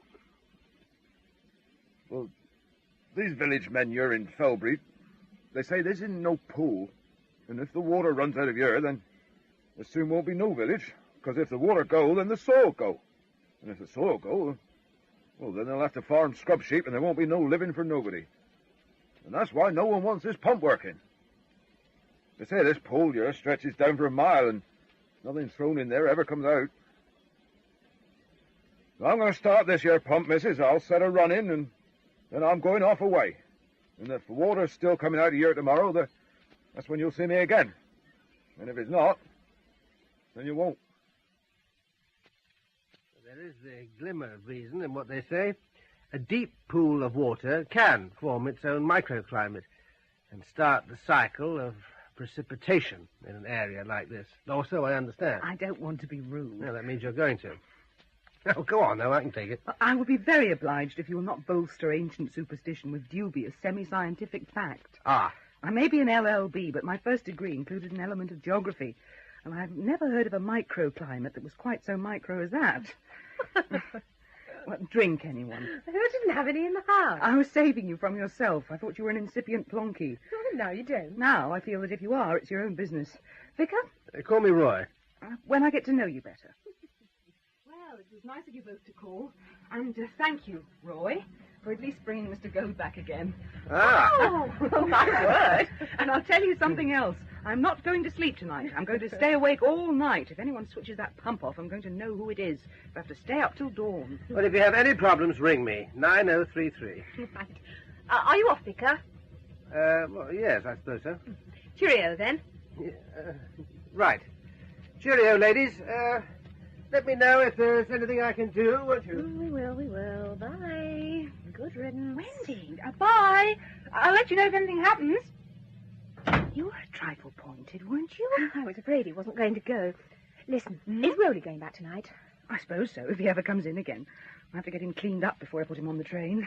Can I come over and stand guard with you? I'll say you can. Do you mean it? I'm bored stiff at home. And I'll look after the baby while you take him to the station. Oh, fantastic. We'll be mounting butterflies. I mean, sticking pins through them, actually, and putting them in glass boxes. Not really mounting them, you know what I mean. Well, I'm glad of your company anyway. My pleasure. This is a dead hole for me anyway. Your village, I mean. Wait till you've been here a couple of months, you'll see. Well, it was supposed to be a bit of a rest cure for me. I had some problems after the baby was born. PND? Sort of. There was a long gap between babies, though, wasn't it? I wasn't going to have any more. We were on holiday. Rowley'd gone to boarding school. I'd had a bad year at work. Got very involved with a client emotionally. And we decided to try and save a rocky marriage. Can you keep a secret? I'm not very good at it. But in your case, I'll try very hard indeed. Honest, anyway. I went out swimming one day in the sea. I was a bit unhappy. I swam way out and lay in the water face down. Then I turned over and floated for a bit. The sun was low and the light turned me and the water all golden, washing me in light. I thought, how lovely for it to all end like that. I was very unhappy. You must have been. Suddenly there was a great surge in the water under me and I went under. Well? I was missing for about 12 hours. Some fishermen found me. When they found me, I was naked. A little while later, after we got home, I found I was having a baby. My mind flew into little bits. I couldn't put it back again. I felt that everyone was looking at me. My doctor heard about this place, and David came up and fell in love with it, so we moved. Well, quiet enough. I should have thought you'd got more people looking at you here than where you were before, wherever it was. It's a local hobby here, looking at people. Dr. Dollis said it would. Who? My doctor, Dr. Dollis. He said... What's the matter? Jane Rayner, your doctor here. Well, the only doctor here, come to that. Her name is Dollis before she got married. It's one of the old village names. Her mother still lives here at the bottom end. Her brother's a doctor, I think. How funny. I wonder why she didn't say. Probably didn't want you to think you'd been handed over. I didn't want to fuel the paranoia. I'm sorry. What's the matter? Listen. I can't hear anything. Nor can I. The pump has stopped. Come on. The water's still trickling. Where's the torch? Here. What are you going to do? Keep still. Oh, I'm going back in to ring Roy Brown. Keep still. There's someone moving over there. No! He fell in the water. He didn't fall. He didn't. He ran, and he jumped in the water. He jumped. I mean, did you see? Did you recognize him? Oh, there's no sign of him. He's not coming up. I can't see anything. You'd better ring the police and get Roy Brown. There's no need for you to stand here, either of you. It's not your fault. If I hadn't switched the torch He on. jumped. You said yourself. It was nobody's fault except his own. It's getting light. Oh, never known ours take so long to go. There's no point in bringing any machinery up the lane in the dark. Oh, thank you for coming over. Quadrant, here, quickly. Have they found him? Wendy, where are you going? I think I'm sure. I think I know who it is. No, leave her. Well? Couldn't believe it. When I saw him in the light from the torch, I knew. Who is it? It's Derek. It's Derek Lever. The man you bought the house from.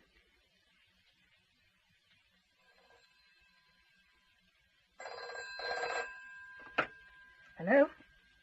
Hello, Mother. No, I'm just off. No, Wendy Williams, the woman who was with me. She's coming over to look after the baby. Well, she went to give her evidence yesterday. I told you, you just don't listen. It's a coroner, that's all, and it's a preliminary hearing.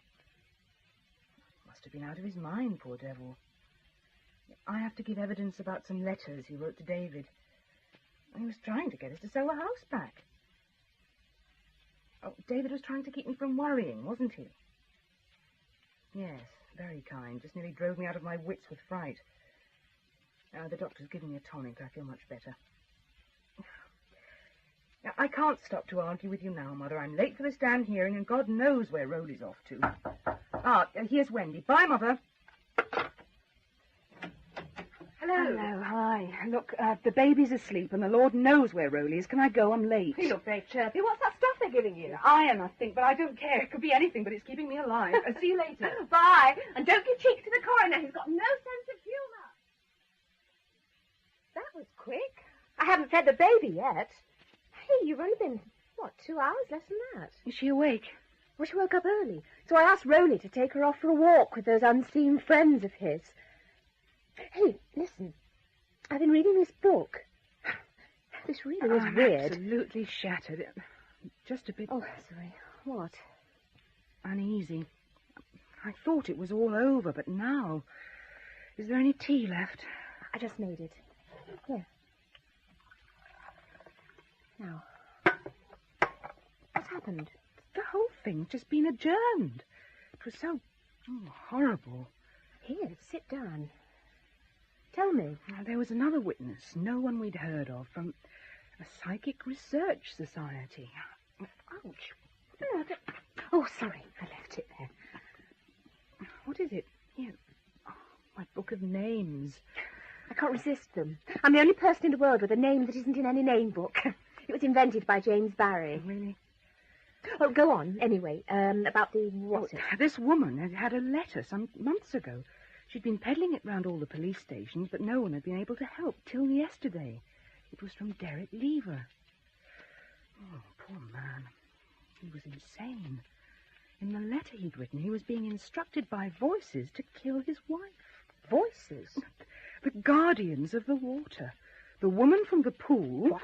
And the man of the black water. Oh, my dear Lord. What?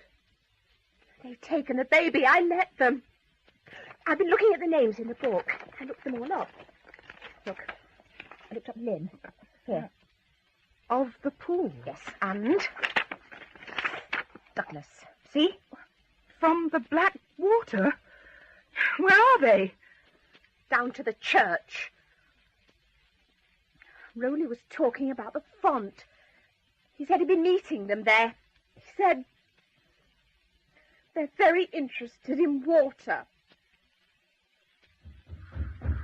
What on earth? Help us! Help us! They're going to drown my baby!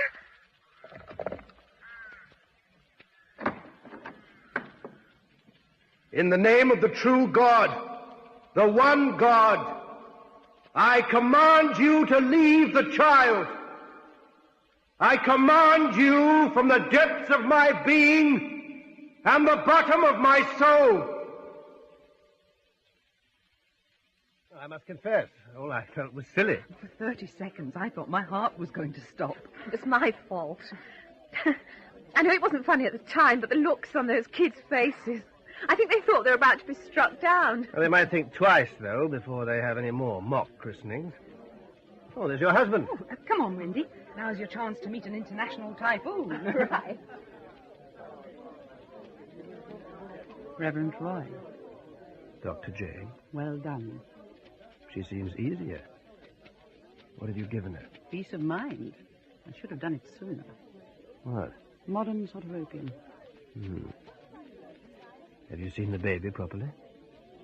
I think my brother was right. The legend coming true? After all these years, the child of the water. The colour, that pale olive, is exactly right. Only one test, then. And we'd already have had that if it hadn't been for that name book. You must be careful with the water names. Who will test the child? Soon. Soon. And if we're wrong? The husband thinks the child is not his. The woman is not sure. Ample motive for a drowned child. Oh, Mr. Tate. How nice to meet you after all these adventures. You really must be more careful where you buy a house.